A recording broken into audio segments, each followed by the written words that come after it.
Forte Catholic Radio. This is your host, Taylor Schroll. It is a pleasure to be here with you on this beautiful Tuesday evening. And by beautiful, I mean the exact opposite. It is nasty. It is raining. Last week, I was all alone. And we talked about God crying. He cried all day last week. I was all alone because producer Sam was gone. But then at the end of the show, like we recorded the show right when it stopped, I walked outside. It was no longer raining anymore. So I think the show appeased God. So I think we're doing the same thing today. It was pouring down raining right when we started. It stopped recording. So last week I was all alone. And yet for some reason people still listened. It's been a fun last few weeks. 4 of our last 5 shows are now already in the top 10 most downloaded ever. In the last 5 episodes, the audience is continuing to grow. People are getting excited about it. So thank you and welcome in for all of you new listeners. All right.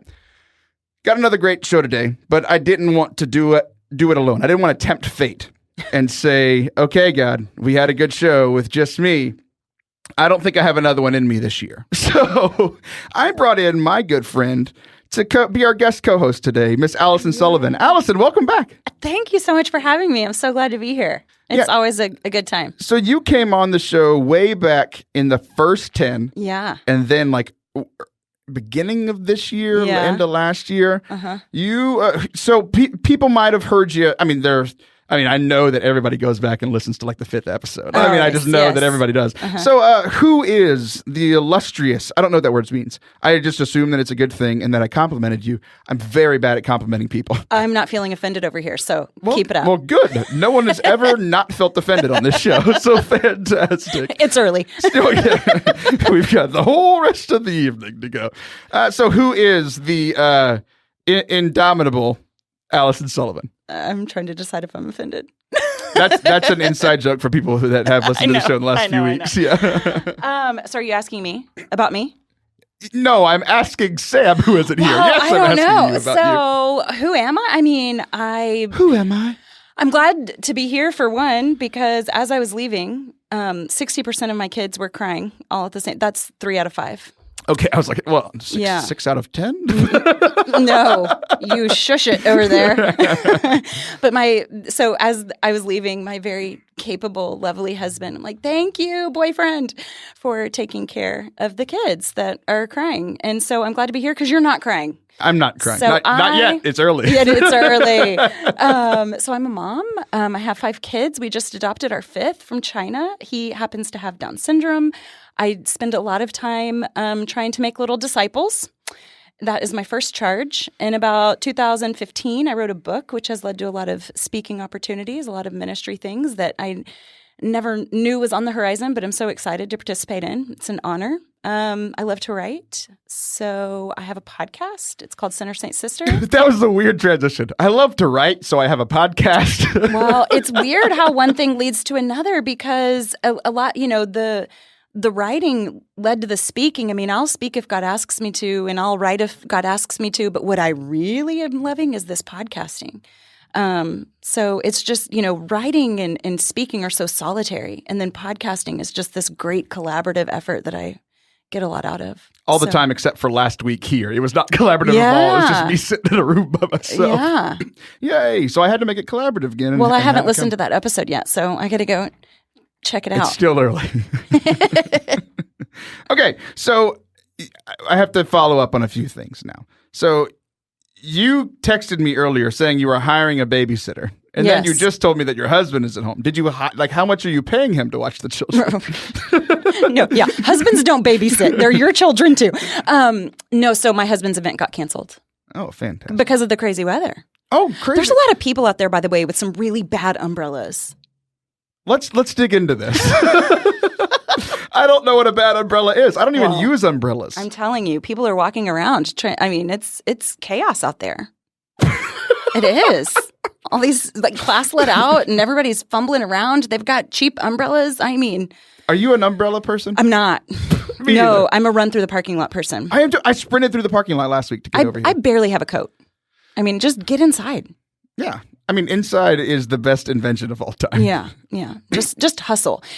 On those personality test type things, they always, they have all these questions and I can never really answer them because I'm like, it depends. The one that I can answer really well, like all caps, italicized, bold, is, are people moving fast enough for you? And the answer is always no. No one's moving fast enough for me. So I'm all about just get out of the car, get into the building. Just go, move faster. So, like when it's raining, here's what I picture. You get home, you sprint into the house and abandon your children in the car and like, fend for yourself. Good luck, children. I hope you make it inside. I won't say it's never happened. Okay. Let's speaking of the bad weather. Yes. I want to talk about the good, the bad, the ugly of my week because it involved a lot of the weather. Oh, okay. I'm not happy. Okay. But before we do that, I still want people to get to know you a little bit. Oh. So let's do the good, the bad, and the ugly of your week. Like the happiest and crappiest. Sure. Are you allowed to say crappiest on your show, Taylor? I'm not, but you can. Okay, good. Yeah. I am okay. Well, the good thing is that I got to speak on campus, and I love speaking to college students. They're my favorite human. I think they're perfect people. Wait, they are the perfect human? Like you think they are hive mind? Like they are just one person? Yes, that individual, that aged individual. It's like they're young enough so that they are humble and they have seeking hearts and open hands. And I just think God has a lot of room to move in a soul like that, and but yet they're old enough to have some life experiences under their belt, and so own their own umbrellas. Yes, and have deep thoughts so you can have interesting conversations. Anyways, I got to speak on campus. That was the high note. The low note was this weekend. I don't know if it was the rain. I don't know if it was a hormonal shift. I don't know what happened, but I'm telling you, a terribly foul mood descended on me like the dewfall. It was really bad. And the difference between a terribly bad mood and a moderately bad mood is that a terribly bad mood, you just know to kind of sequester yourself, to just not scar or harm the people who love you. I don't know what sequester means. What's it called when you need, you ostracize yourself? Ostriches are very fast. They move fast enough. Oh, quarantine, when you get sick. Quarantine, yes. Yes. I was quarantined when I had swine flu. I understand that. Yeah. Same. I almost died. Yay!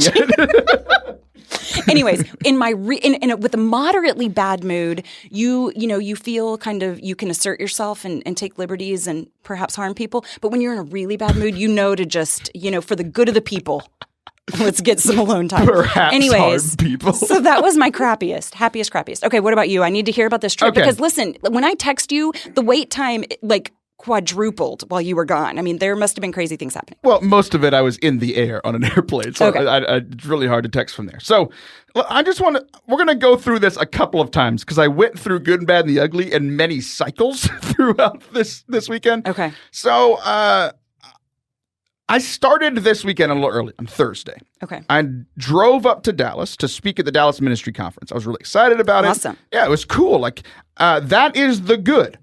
I spoke on becoming a master of group facilitation. Like it has a fancy name. Like I'm not a master of anything, but they wanted to have a fancy name. So cool. Sounds impressive. So I drove up there, had great conversations at the conference, great community, reuniting with people that I haven't seen in a long time. Like it's like that Catholic community all comes together. Like there's always those conferences with booths and stuff. Boothises. Many a booth. And so I got to see a lot of my friends that I hadn't seen in a while. I also got to do what my mom told me not to when I was a young child. I got to meet a lot of my friends from the internet. Oh, right. So I met Zach Mabry on that Thursday. Good. I totally met safe. Sister Andrew Marie. Yes. Daughters of St. Paul. I got to meet her. That was really exciting. I got to meet Father Anthony Sharapa on Monday. We'll get to that part in a second. But here's the bad. Okay. Not quite the ugly. This is just the bad. The little mediocre, right? I had a nightmare 2 nights before the conference that only 2 people showed up to my session. Oh. And I had another dream the night before that there were more people at my session, but it was because I walked into the wrong session. Like it wasn't my session. Like I started leading the group and they were like, no, we want the good person. Yes. Like it wasn't me. And then I went into my room and there were 2 people, right? So that was okay. I ended up having, let's get back to the good. I ended up having more than 2 people in my session. Fantastic. It was almost full, really cool, had a lot of fun. Back to the bad. Okay. So Thursday, drive to Dallas. Friday, drive back from Dallas. And growing up in Houston, like I'm required to not like Dallas as a location. We're like, bred that way, aren't we? Absolutely. Yeah. I was just born in it, bred in it. Okay. Just a little Bane quote for our Batman friends. I think Bruce Wayne listens to the show, actually. Clearly. So I had a strange moment in Dallas. I'm driving through and I'm like, this place is beautiful. Like, I can't think that as a person from Houston. Like, I have to not like everything about Dallas. I was like, this is beautiful. Immediately following that thought, I get stuck in Dallas 5 o'clock traffic for an hour and a half. Oh, it was so bad. No longer beautiful. Okay. That's just a little bit mediocre. Here's where it gets bad. Okay. I have to fly to Pittsburgh to go to Ohio. They're right next to each other. On Saturday. So I could have flown out of Dallas, but I decided to come home because it was my 1-year-old's birthday on Friday. So I got to see her as she slept creepily on Friday night. And then like Saturday, we were going to celebrate her birthday. We were going to go have lunch together as a family. We were going to go to the pumpkin patch. It was great. And then I was going to fly from College Station to Dallas. Yeah. And then from Dallas to Pittsburgh. Gotcha. And then be picked up and driven to where I needed to go. Okay. I got a notification at noon, like as we were leaving the house to go to the pumpkin patch and then go get lunch. Your flight has been canceled from College Station to Dallas. And I'm like, can you even do that? Like, it's 4 hours from now. Like, I was supposed to fly out at like 4 o'clock. And so I'm like, okay, well, my flight from Dallas to Pittsburgh is still good. Yeah. For now.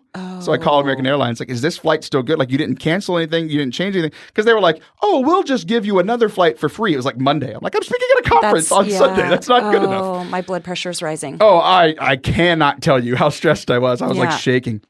So we go to celebrate the birthday, but I'm stressed out. We cancel the pumpkin patch. I go eat lunch. I'm sorry. I can't even eat. Like, most people have seen me who don't know me. There are not many times that I am not eating. Like, I love to eat. And I didn't eat it all. I couldn't eat. Like, I hadn't even had breakfast. And I was just like so stressed out that I couldn't eat. So, I was a bad person. Just like, come on, kids, hurry up, eat. Didn't have fun at all. Have to get in the car, drive back to Dallas. Oh my so goodness. Thursday, drive to Dallas. Friday, drive home. Yes. Saturday, drive to Dallas. Trying to make this flight. Right? I get there with like an hour to spare, right? An hour to like park. Then I was like, okay, I'm flying back to College Station. How am I going to get my car home? Like, am I going to have to like fly back to Dallas and then drive from there? Right. I call my buddy. He, ironically enough, is in Dallas, who works with me, who's over the conference, didn't have a car to get back. No way. So I go to his house. He drops me off, and then he drives my car home on Monday. Goodness. Wow. Also, in all this stress, I forgot that I'm a Texan going to the north in the middle of like fall, sure, right? Yeah. So I didn't pack a coat, so he gave me a coat, and he's like 5'6", maybe. So it was very short, but it was a really cool jacket. Provision, yeah, nonetheless. Yeah, it was great. So get there. Mind you, did all that. Like, I flew up there. I definitely didn't break the law by speeding. Not once. Get there, hour to spare. I get in, go to the gate, delayed for an hour. And then another hour. I was delayed for 3.5 hours. I was so frustrated. I could have hung out with my baby. Oh. Okay. So then all that happens. I'm like, okay, like, it's going to be fine. I'm going to get there. I'm going to stay at a hotel. I'm going to get like 5 hours of sleep. I'll rock it. Like, it'll be fine. Adrenaline. Holy Spirit. Yeah, it's going to be great. It's going to be fine. So I think all the bad stuff is over. We get in the plane, right? And then I'm like, okay. I call the guy who's picking me up. He's going to have to pick me up at like 12:30 at night, blah, blah, blah. I land. You know how like you have to have airplane mode on your phone? Wow, that was hard to say. I'm so stressed about it that I can't even talk. I turn airplane. Reliving. Yeah, it's a re-traumatization. I turn airplane mode off, and I get like 19 texts from my wife. And it's just pictures of our living room for the third time in 3 years, flooding because of all the rain. So my wife is at home while I'm on this flight to Pittsburgh on the baby's birthday, sweeping water out, vacuuming water out of our living room. I'm sorry. It's like, Lord, why have you forsaken me, right? So let's get to the good. the next day, the conference was fine. Like I spoke, we had a blast. It was the Diocesan Youth Conference for the Diocese of Steubenville. Had a blast. Got to speak with the kids. They enjoyed it. I enjoyed it. Tons of fun. We got to get to some more ugly though. It's not over. I'm still stuck on your house. I'm still stuck on your wife sweeping out. She was almost stuck in the house. Rainwater. So I just, on the flight back, like the conference is great. Flight back, I just knew something was going to happen. Like I just knew. Like I figured that I was going to be stuck in Pittsburgh for like a week. Like, that would make sense with like my luck when traveling. So I figured something was going to happen. I get to the airport and I go through TSA, right? Yeah. Let's just say, how can I say this? The man, I go through the little thing we had to like put your arms up. Yeah. And they like, check you or whatever. Yeah. I come out of that thing and this guy goes, I have to pat down your back. And like usually that's what they do because I always wear my necklace and they tell me to like take it off of my chest, put it around to my back so they can see it. And then they just pat down the necklace. He's like, I have to pat down your back and your backside. I was like, okay, that's fine. And he was like, do you want a private room or do you want to do it out here? I said, excuse me? like that's not the normal thing. Let's just say this TSA guy and I got very acquainted. Really? Yeah, very acquainted. I'll let you figure it out from there. Wow. Then he he pulls out this like strange contraption. I'm like, nope. And I'm like, then he uses it on my hands. I was like, okay. No, hold on. Did you reject the private room? I did because I didn't know we were going to get to know each other so well. Okay. Right? So I'm just standing there, whatever. I don't care. But then he takes this thing out and starts like stroking my palms with this thing, and I go, "What is that?" Because he had been explaining everything like step by step, and talked very quietly. By the way, he was like, "What?" I'm going to touch you. What? Whatever. I don't care. And he starts, and I said, "Well, what is that?" He said, we're checking for bomb residue. What? You're checking for bomb residue? Apparently, my backpack went through this whole time. It had nothing to do with me and the little, like, they get to see everything, right? It was my backpack. I had these, like, this is embarrassing. This is the embarrassing part of the story. Vitamin C gummies, because I'm a small child. Yeah. They thought, like, the sugar from the vitamin C gummies was bomb residue. What? So, that happens, right? And then I was like, okay, like this has to be over now, right? So then I'm on Instagram telling this story. Whatever. So I say bomb in an airport, right? Because I'm saying like they're checking for bomb. Mercy. As I'm doing the story, this TSA agent opens a door like out of a wall. Like it's literally just a wall. And she just opens it and she walks by. And like you can see it in my Instagram story. I just go, blah, blah, blah, blah. Oh my goodness. It was tremendously hilarious. Like they didn't say anything. It was fine. And there's finally some good news. You have met your quota. It was ridiculous. I was just like, I'm done. No more story. No more Instagram story. So it ended on a good note though. So after all this terrible travel, I actually had to change shirts because I was so stressed out by the TSA guy that I sweat through the last shirt I had. But thank God I had my merchandise in my bag. Oh, right. So I pulled out a Forte Catholic shirt. I put it on. I never wear it in the airport because I don't want to wear incriminating things. Okay. I just don't want to answer the questions. But this time it was really good. Lo and behold, 3 sisters, like religious sisters, come out of the plane. They see my shirt. Huh. And one of them says, I like your shirt. I said, well, I like your garb as well. They're all decked out. And I have this conversation with them. And we talk for 5 to 10 minutes about what I do, what they do. Cool. We know some similar people. Yeah. And then another of their sisters come out, one of whom is Mother Superior of their order, by the way. Wow. A group of the Franciscans. They pray for me. In the middle of the thing. There's like hundreds of people around. They pray for me. Like they all take turns. They all take we prayed for like 5 minutes. Yeah. And they just prayed over me. And I was just like, you know what? I told them after. I was like, you know what? It's been a pretty terrible travel experience this week. But y'all just made it a lot better. So thank that's you. Awesome. So, God is near. that is the good, bad, and the ugly of my week. It was quite interesting. But hey, I got good content for the show. All right, guys. We'll be right back. Our guest this week is Andreas Widmer, a former Swiss Guard. This guy is phenomenal, super intriguing. Stay tuned for that.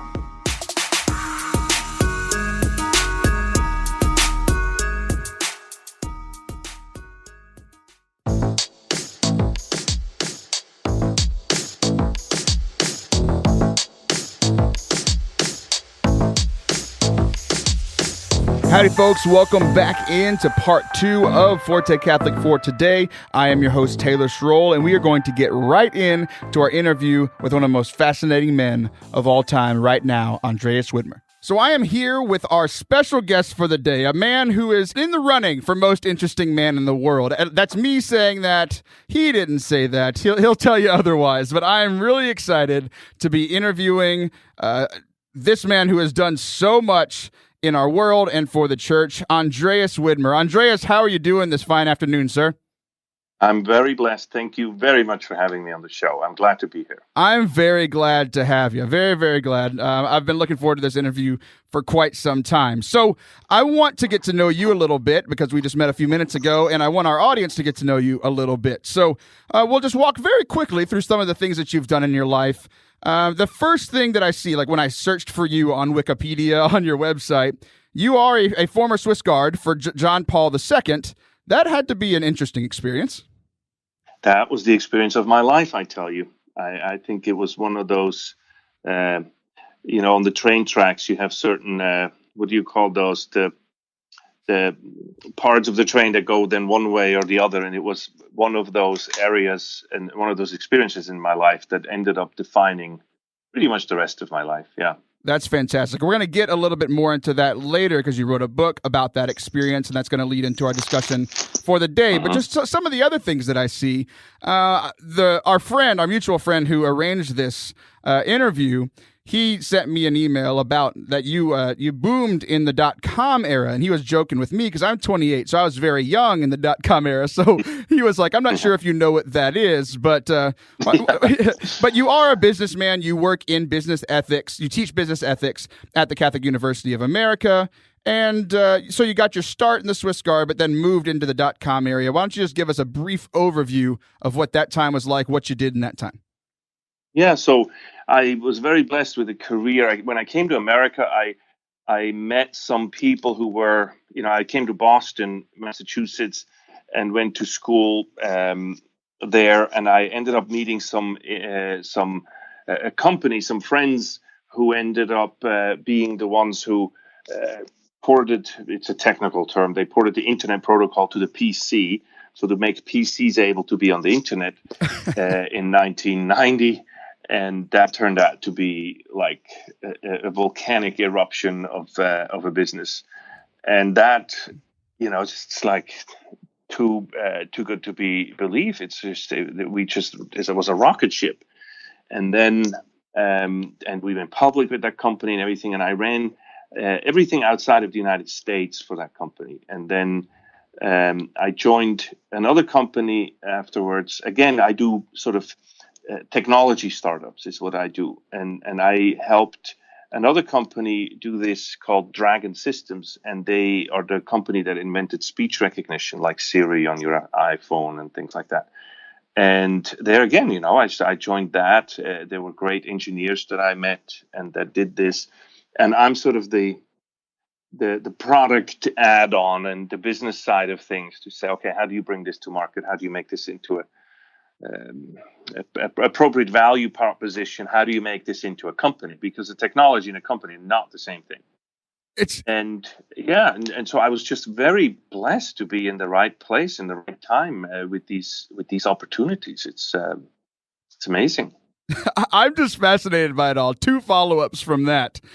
First of all, a lot of people say that Bill Gates invented the internet. I think we just heard from you that you did. Well, no. Yeah. See, actually, just as a point of clarification, the internet was invented in the 60s by the U.S. military to prevent somebody taking down the communication system of the U.S. military, in a nuclear war or something like that. And it was just between these large Unix computer servers. And then what we did, along with a couple of other companies, is to teach personal computers to speak that language of Unix computers. That's really what we did. And that's why they call that porting TCP/IP, which is the communication protocol of Unix computers, porting that to the PC. That's what we did. And yeah, Bill Gates didn't have anything to do with that. I'm very glad there are people much, much smarter than me in this world, because I really appreciate the internet being on my computers, and I have you to thank, and you and your crew. The other interesting thing is I remember Dragon Dictation. I used it in college. So when I was looking up, and like you said, like now we all use Siri, and that was kind of the beginnings of all that. But I remember before Siri even came out and using this voice to text, voice to take notes in college on Dragon. And I was like, hey, look, you made that. Good for you. It's cool because my son is actually using it, and he's 14, and so he wasn't even born when I was with that company, and he has dyslexia, and this product, Dragon Systems, Dragon Naturally Speaking, is a product that actually started off with this vision to say, let's make computers usable for those people who can't use it because either they don't know how to type or they have certain disabilities. And one of them is, of course, dyslexia. And it's just beautiful how this grace comes around, and I see my son using this now, and it helps him so much in writing. And, somebody with dyslexia might have some issues with writing, but not with talking. And so it's just these products, they're a great blessing. I'm very proud to have been involved in them. But again, I don't invent anything. I'm a business person. I bring this stuff to market. So I don't have anything to do with inventing any of these things. Well, I don't know those people, so I'm going to continue with the idea that you invented all of it. Great. And just as a side note, our producer here, producer Sam for the show, she is dyslexic, and she uses the voice to text all the time. So that's absolutely phenomenal. We all get to use it, but it's really cool to hear that was one of the original thoughts behind it. So then you got into this philanthropic work that I was able to read about this morning. Why don't you just tell people a little bit about what you were able to do there? So there was a step in between. I started to work in a business consulting. I joined one of the large business consulting groups because I wanted to learn more about business strategy. And this is the business consulting group of the Harvard Business Professors. And so I joined that, and I ended up spinning one of the companies out of that company to make its own company. And we would focus on uncertain environments. Uncertain, strategy environments, which is, of course, the software industry where you're a small company and you the metaphor is that you dance with gorillas and you're a chimp. And so, if Microsoft makes one wrong step, they step on you and there's nothing you can do. But then it turns out that our most valiant customers were in emerging markets. These were companies that were just normal companies, but because they were in emerging markets, they had to deal with all kinds of uncertainties, including economic, like the uncertainty of their value, the currency, the uncertainty of their political system and all that. And yet the same strategies that I used in the software industry worked there. And so I became, by the course of that business, very familiar with emerging markets and with poor countries. We had offices in Afghanistan, in Brazil, in Jamaica, Eastern Europe, you name it. I mean, Vietnam, all kinds of places. And I became very interested in seeing that often I see people forgot that business is the source of prosperity and not government. And too often I saw well-intentioned efforts, both by government and the church, trying to help poor people escape poverty and actually hurting rather than helping, sort of the idea when helping hurts. And that could all be fixed with the right approach and the right method at the right time. And so I started a philanthropy with a couple of friends where we would go around and show, usually philanthropies, they go to sort of around and toot their own horn or so. And what we wanted to do is to find the best entrepreneurs in emerging markets and then hold them up as role models so that the local community can say, this person was just like me and they did this and I can be like that. And to inspire others in those markets. And that worked very well. We did. If you're interested, you can see a movie called Poverty Inc. It's on Netflix. And a lot of the entrepreneurs in there, I'm in the movie myself just talking about it, but a lot of the entrepreneurs in there are people that we found and rewarded with our philanthropy. And so that made me move into this whole idea in philanthropy of saying work itself is part of the issue of poverty, and not just material poverty, but also poverty and scarceness of dignity. If we value the truth, John Paul says, we don't just look at them as a problem, but we look at the poor as people with unfulfilled potential. That we look at the poor as a potential rather than a problem. And that potential always has to do with working with them, in doing business with them, in growing with them. And that's true solidarity. I think we've all just in listening to you, I'm like, yeah, this guy is brilliant, and I still believe that you are in the running for most interesting man in the world. You've been able to share about. By the way, look, yeah, I don't want to take too much of the praise because none of these are my ideas. Right. I mean, this is just anybody who pays attention, and especially these are the fruits of the deep Catholic thinking. I'm so discouraged sometimes when I see people that if the Catholic Church was what they think it is, I wouldn't be a part of this either. But man, when if you pay attention and you read what even just recently what a John Paul or a Benedict or even Francis says on these issues is so deep and so true that sometimes the complaints about the church are born out of ignorance, and a lot of what I'm saying are just long-standing deep Catholic truths. And that's what I want to get into next, because I think we've heard of your business acumen. We have heard of your deep faith and your experiences with John Paul, with learning from all these great popes. So you are currently teaching business ethics at the Catholic University of America, and I want to get into what business ethics. A little correction. I actually teach business. I actually teach entrepreneurship. It's sort of ethics is a part of it, but we'd like to not separate out ethics out of business. You see what I mean? I got you. Ethics is part of every course. So actually, I teach entrepreneurship, but it certainly has an ethical part to it. Yes. Once again, the internet lied to me. I got all this information from the internet about you. So, so in your work with Catholic University of America, what is like the biggest thing that y'all are teaching these young people about entrepreneurship and ethics within that? Business is a vocation. You know, Pope Francis recently said, business is not just a vocation, it's a noble vocation. It goes back to the whole vision. What we do here at CUA is, I'm sure you've heard of John Paul's theology of the body. We apply that to business.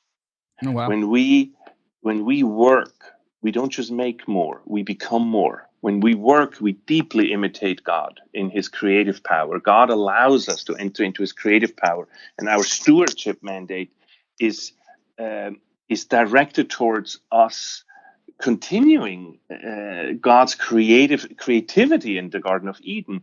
And that becomes, because you're invited by God to do this, that becomes a deep vocation, a call from God to share into his creativity. And that, of course, makes work it makes your attitude and your vision of work a very different thing. We teach and we try to show the students that what they really get is an opportunity to create goods that are truly good. We show them that there is a real way to provide services that truly serve. With our free will, however, we are given a choice. It's just like how we use any one of God's gifts.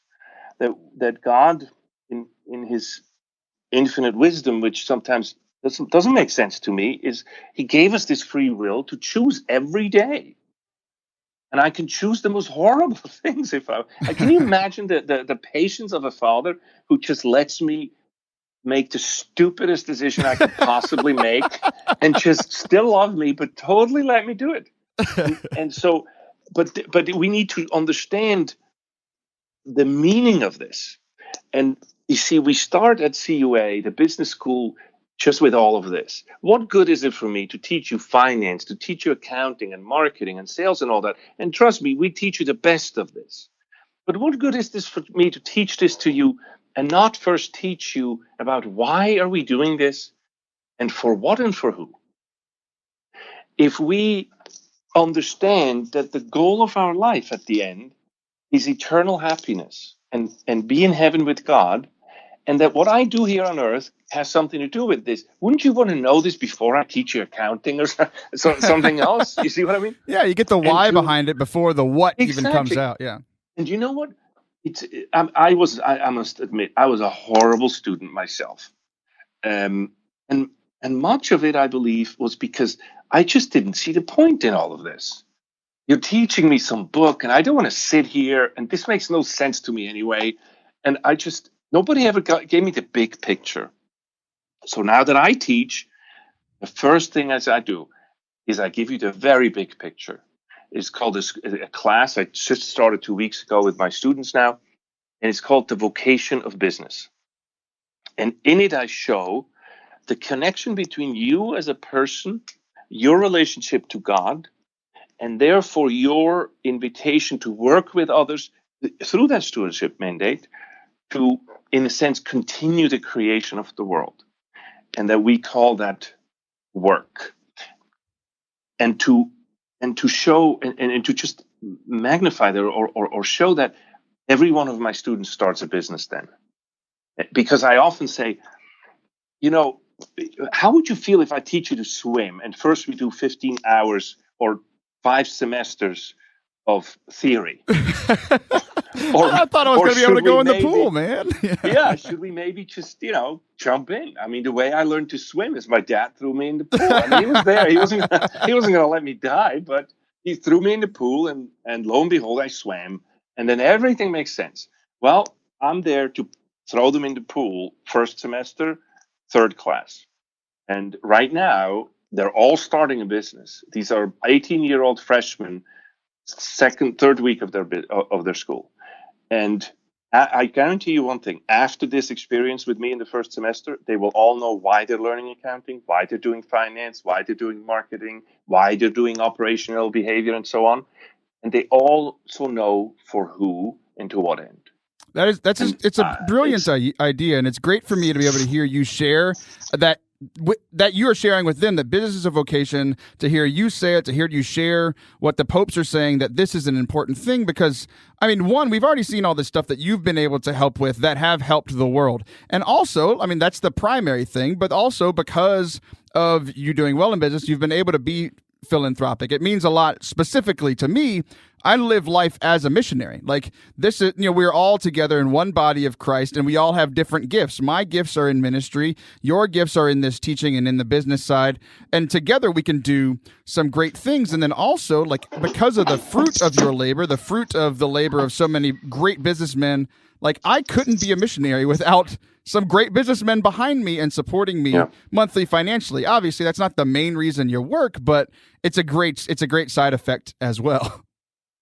It's the question of profit always comes up, and if you allow me, I just want to say a few points here, because is it permissible? Is it okay for a Christian to run a profitable business? How much profit is enough, and so on and so forth. So I first want to say that the business doesn't exist merely to produce a profit. Yet without the profit, the business would be dead. Right. And therefore, you have a moral obligation to have a profit. I'd like to compare it to the analogy of saying, right now you're sitting at this desk, and we're both sitting at the desk. Are you thinking about white blood cells at all right now? Not at all. Not at all. But if I take them away, it would take an hour and you'd be dead. Well, that wouldn't be good. So how could you afford not to think about white blood cells? Because somebody else smarter than me is? Because your white blood cells are a product of your system that you have, and because you're breathing healthy air, and you've had something to drink, and you had lunch, and you move on a regular basis, and you have a healthy lifestyle, you won't have to worry about the white blood cells. There's no point in worrying about white blood cells. There's only a point in worrying about a healthy life. And this is a bit like profit. There's no point in worrying about profit because you can't snap your finger and create profit. Believe me, I've tried it many times. What you do is you run a company that is inherently other directed, that solves people's problems and creates win-win situations with its customers, and you will have more profit than you'll ever need. That's a truly Christian approach to it, to actually look at the market and say, how may I serve you? And then to truly, to go back to this term again, to produce goods that are truly good and to provide services that truly serve. And you shall have enough profit to do whatever it is that you need to do. And might I add, God has never created anything that isn't profitable. And so when we imitate God, there is that aspect of it, that there is not a seed, there is not a tree, not even stones are unprofitable, because with the lava and everything we see in Haiti, they're making new stones right now. Over there. And God is, love is abundant. God shows us a mentality, a life of abundance, not a life of scarcity. And therefore, profitability in that sense has a deep Christian meaning.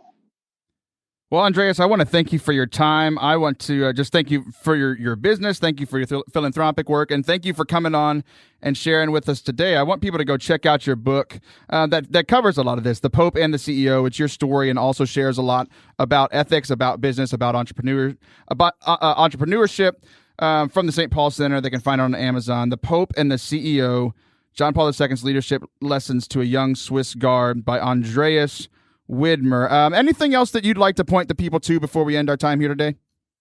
If you want to come and check out our website, it's cua.edu, or for the actual business part of it is business.catholic.edu, and you can go on there.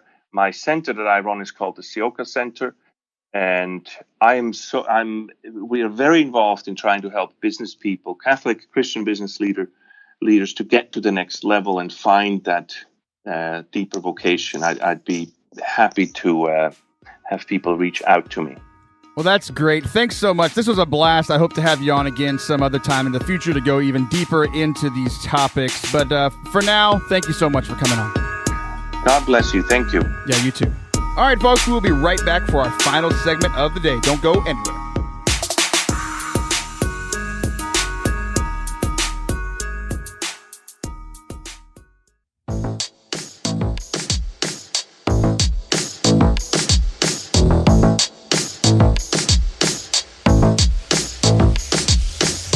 Welcome back to Forte Catholic. This is your host, Taylor Schroll. I am joined today by guest co-host Allison Sullivan from the Sinner Saint Sister podcast.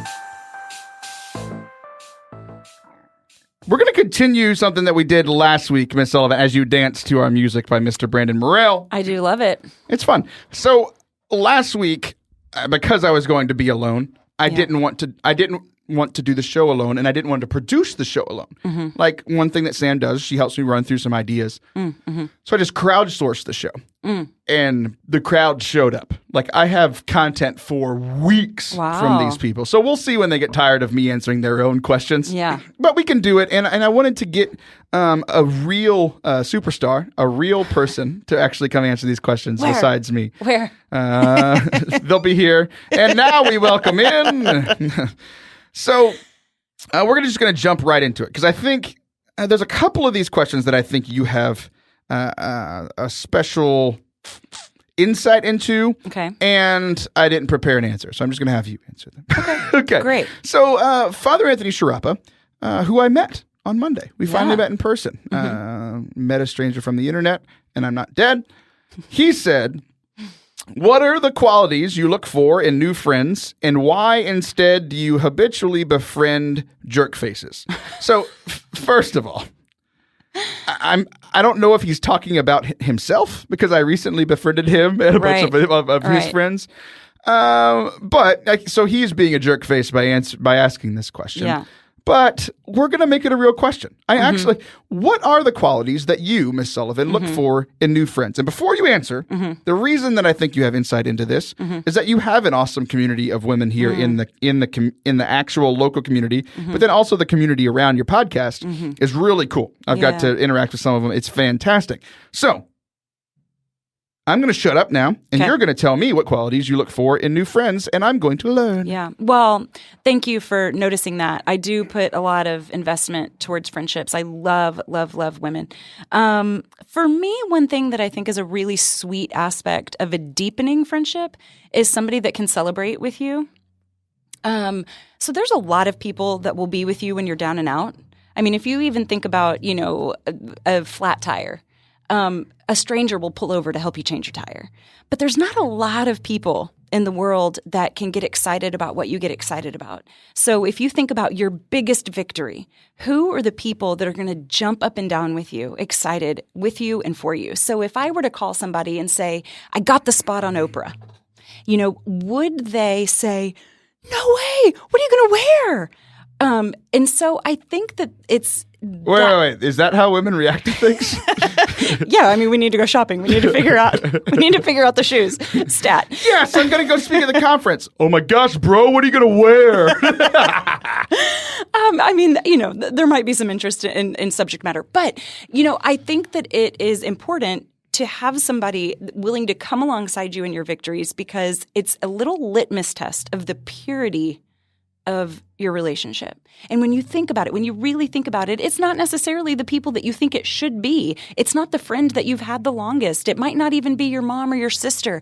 It might not, it might not be your brother or... Who are my brother? Who are my mother? Exactly. Yes. My mother and brothers are the ones who do my will. And I think one reason that it's so important to me is I am naturally all glory to God. I'm a good cheerleader. I love, rooting people on in whatever race they're running. And if you told me right now, Taylor, that you wanted to go I want to tame tigers, I would start Googling where to find dangerous ones for you. Please tell me to not do that. Please, for my sake. Whatever and for the sake of my children. I really feel passionately about helping people find gifts. And so I think that just in return, it's important to me too. So yeah, so it's funny because the opposite thing drives me insane. So I absolutely agree with you. The saying that I despise the most in the world is, good, it must be nice. That's what it is. Ooh. So you get Oprah, Ouch. and I'm like, must be nice. Ouch. And it's like, what the heck, man? Not only are you not celebrating with me, but you're trying to take my excitement and make me feel bad for you. It's like, in those moments, I'm like, I just brush it off. I don't care. I'm happy. I don't care if you are. Because it's just like, how do you want me to react in those situations? It's like jerk faces. That's what people are being. And then there's for me, loyalty is a big deal. I'm kind of a fiercely loyal person. It's something that my friends really enjoy about me because if you hate her, I do. And I don't really need a good reason. So I just had this friend we were talking about deal breakers. What are your deal breakers? I'm thinking about that because I was like, can we talk about that on Catholic radio? Because it's like Jesus says to love your enemies. It says nothing about loving your friends' enemies, though. Yeah. Well, I mean, I kind of exaggerate to make a point. I tend to be I have melodramatic tendencies, Taylor, but it's true that what? Just talking to the microphone, Allison Sullivan. You were getting so into it. You're I'm like, la, la, la. I know. I'm you're dancing around, wildly gesticulating. I'm looking up at the ceiling. What's funny is I told you the same thing 30 seconds ago, and you figured it out. And this time you stopped and were like, "What do you want from me? What do you want?" Anyways, so yeah. Okay. If you want to tame tigers, I'm in. Okay, that's not my thing, but I'm passionate about radio, and you got excited about it for me, and you came and joined me today. Yes, I love watching you invite famous people on, and like you get a bunch of clicks and all likes and. My little millennial friend. That's my little nickname, and I like it. I'm your little millennial friend. Well, you taught me how to check my stats and things that I didn't know existed. Yeah. So here's one of my things for the qualities that I like in friends. Yeah. And it may be a little selfish, but it's true. Mm-hmm. And I'm going to set this up with a comic that I listened to about a year ago, and he said he's a little older. He's probably in his 40s, still single guy. I was still dating, like looking to find the woman, right? So he's just gotten tired, though. Like, he's been in bars and restaurants and around groups of women, and he's like, going to buy a drink, and then it doesn't work out. And like, that happens all the time, right? Yeah. So what he does now is he walks up to a group of women, and I think this is brilliant. Oh, no. And he walks up to a group of women, and he said, well, I have a proposition for you ladies. Oh, dear. All I want to know is which one of you like me. That's all I want to know. Which one of you likes me? I'm going to go buy a drink, and I'm going to come back, and I'll give it to the winner. Y'all discuss and decide. I'll be right back. Oh, wow. And then one of the women, it's creative, right? Yeah. It's kind of funny. Like, that's not something that happens usually. Yeah. So I can see people playing along. Like, it's like, whatever, and I'll go hang on. But it's like, I like people that like me. Like, that's really easy, right? Right. You talked about the loyalty. Like, I'm all down for the loyalty. A sense of humor. Because if you don't have a sense of humor, you and I aren't going to be friends because you're going to hate me. Like I've been around people who don't like me because of my humor, because of my sarcasm, because I'm silly. And it's just like, I don't know. Like, if you don't want to have fun, like, we're probably not going to be the person that we're going to hang out with, Well, I think it's, keeping peace with all people. I think the one clause of that verse that gets skipped over often is, as much as it is up to you. So I don't need to change my personality. I don't need to change who I am in order for us to have this deep, thriving friendship. I think that we can love and respect each other with good, healthy boundaries. And if you make me feel bad every time we're together because you don't appreciate my sense of humor, then we can be friends at further distance, and that's okay too. Absolutely. Okay. Our next question. Yes. Let's see if you react the same way that I did to this one. Okay. Is the Filioque, also from Father Anthony, is the Filioque controversy really what keeps the Eastern and Western Church divided, or is it just a smokescreen for political and ethnic issues? Oh, dear. Yeah, I didn't want to answer that one anyway. We're not answering that. He's literally just pushing my buttons. Like, that's him being a jerk face. And mine. And yours. Okay, so our next question. And you, as a convert, this will be fun. I think this is our last question for the day. Okay. What is your favorite part of Catholicism? Again, before you answer, I can't just ask a question and then have you answer it. That would be weird. Okay. Shaun of the Dead on Twitter asked this question. Yeah. He must be from Canada or Europe or something, somewhere incorrect, because he writes favorite wrong. Favourite. So what is your favorite part of Catholicism?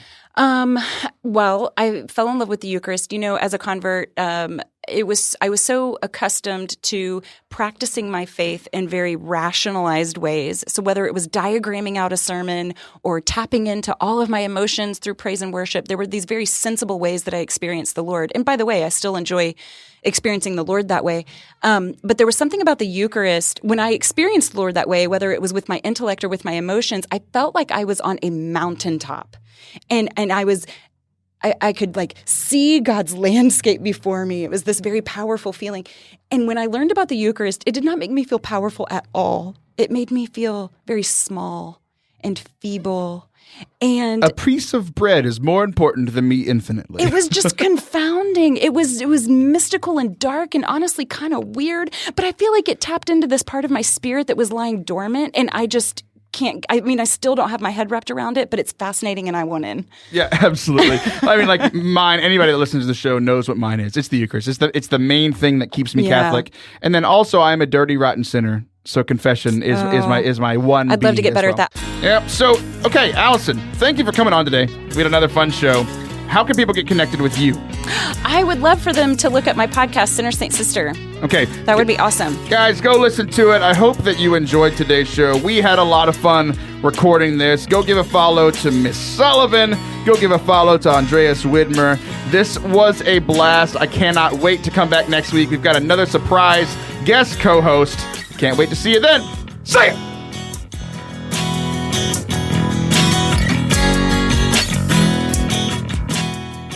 What's up, family? Thanks so much for listening to today's show. I hope that you guys enjoyed it. Listen, if you did enjoy it, go to wherever you are listening to podcasts right now, especially if it's in iTunes, and go rate it. Search Forte Catholic in your podcasting app. Go to write a review. Give it 5 stars. It'll take you 30 seconds. Just write a quick review in there. What this does is it helps other people to find the show. So if you are terrified of sharing your faith with anyone in the world, just give a review and I'll do it for you. I'm just kidding. Share your faith with your friends. But for real, go rate the show. Hope you enjoyed today's show. You are awesome. We'll be back next week.